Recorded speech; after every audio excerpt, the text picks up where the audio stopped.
quotidien, face à Yann Barthès, l'ancien journaliste du Bondi Blog s'excuse pour ses erreurs.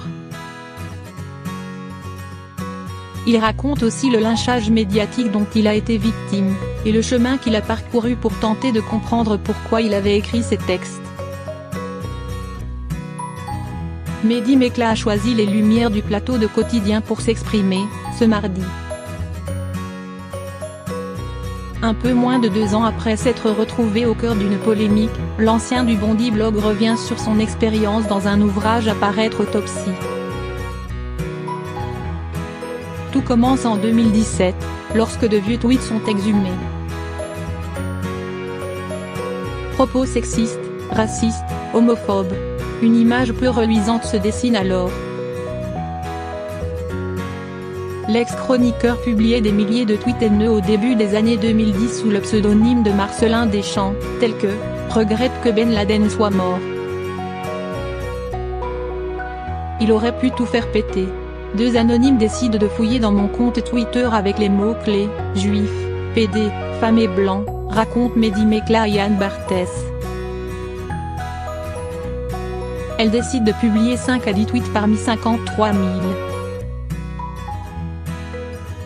Je suis aussi au cœur d'une utilisation politique.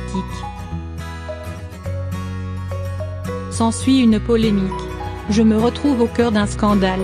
Je suis aussi au cœur d'une utilisation politique.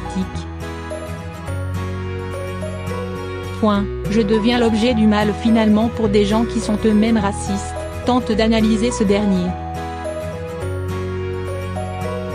Lui qui raconte s'être exilé à Tokyo, chez son meilleur ami quand cette affaire a éclaté, présente, de nouveau, ses excuses.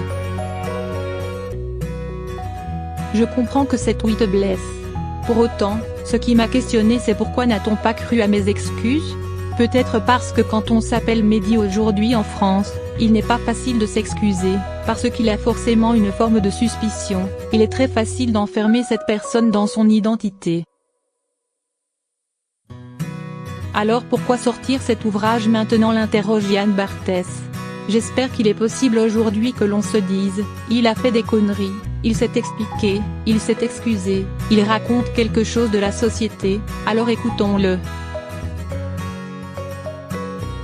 Ce jeune homme de 26 ans, né à Clichy, Hauts-de-Seine, est devenu chroniqueur au Bondi Blog puis sur France Inter, aux Inrocks et sur Arte en compagnie de son ami Badroudine Saïd Abdallah, dit Badrou, avec qui il a publié 2 livres, dont Minute Seuil.